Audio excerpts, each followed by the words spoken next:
pretty excited about today's episode. I'm going to show you 3 holy grails I picked up this week. I kid you not. Channel 33 RPM, yeah, 33 RPM. Channel 33 RPM, yeah, Final Gear and more. Hi, my name is Frank. Welcome back to Sundays on Channel 33 RPM, number 1 for vinyl, gear, and more. As I told you off the top 33s, it's been an amazing week. I now have in my possession 3 records I've really wanted for a very long time. One I found on Discogs, another I found crate digging in a local antique mall, and the third one a friend of mine in Austria found for me and mailed to me. More on that coming up, but first a couple of quick shout outs.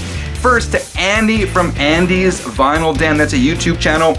Andy won my recent Channel 33 RPM t-shirt giveaway, and he's worn these shirts in a couple of videos, which I really appreciate. Videos kind of like this one and like this one. Thank you so much, Andy. Link to his channel below this video.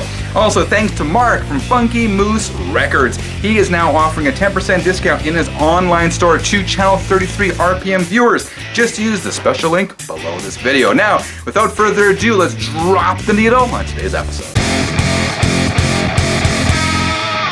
The first record comes from my friend Chris in Austria. He heard I was desperately looking for a copy of Ozzy Osbourne's No More Tears, one of my biggest personal grails of all time. And guess what? He found this copy for me on what he explained to me is Austria's version of Craigslist. Believe it or not, and he only paid €5 for it. And what was super cool of Chris is that he did not charge me a penny more. Released in 1991 and touted at the time as Ozzy Osbourne's farewell album, No More Tears is super hard to find out in the wild, at least here in Canada, where it was never released on vinyl. As a matter of fact, there's never a US vinyl pressing either. The record was limited to parts of Europe and South America. There's also a Russian bootleg and maybe a couple other versions. The rest of us got the CD and cassette only, and as a result, the record goes for upwards of $50. If there was ever an Ozzy Osbourne album that needed a reissue, it's definitely No More Tears. Sorry about the glare there. Now, the album cover, the jacket is in very good plus condition. It looks great. There's the back of it. And here is the record. I'll show it to you. Chris warned me that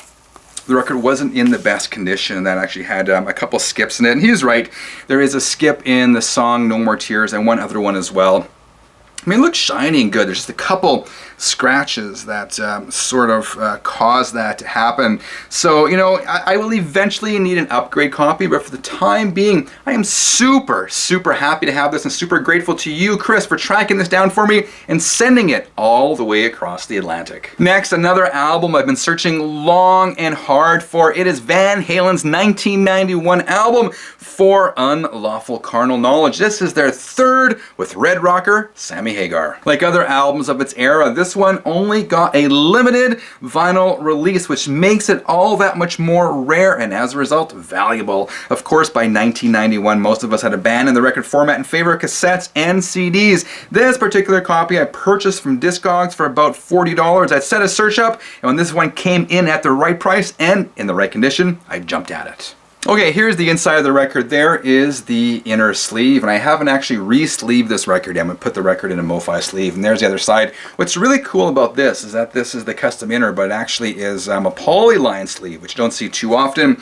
And here is the record itself, as I said, a German pressing, and it's very good plus condition. It would have been very good plus, but there's a line right there that does not seem to affect play in any way. And this is on it's backwards there, but this is on the classic Warner Brothers label. Finally, another grail, another record I've really wanted for a long time. I've been tracking it on Discogs. It just hadn't bit the bullet, and luckily, I actually found this at a local antique mall this week. This is Steve Vai's second solo album, Passion and Warfare. Released in 1990 via Relativity and Epic Records, this is an original US pressing of Passion and Warfare. This instrumental album was written apparently based on a series of dreams Steve Vai had when he was younger. Now, Stevie, of course, was the epitome of a 1980s guitar shredder, having played with Frank Zappa and Dave Lee Roth. He also did a brief stint, of course, with Whitesnake. I gotta tell you, I listened to this on my vintage stereo upstairs this week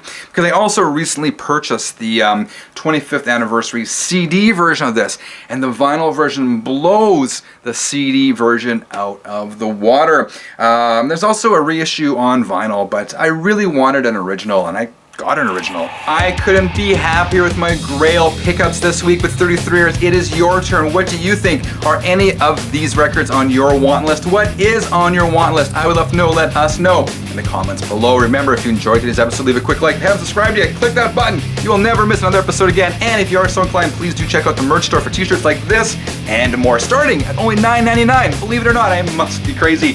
Anyway, guys, I hope you have a fantastic week. Until next time, keep on spinning.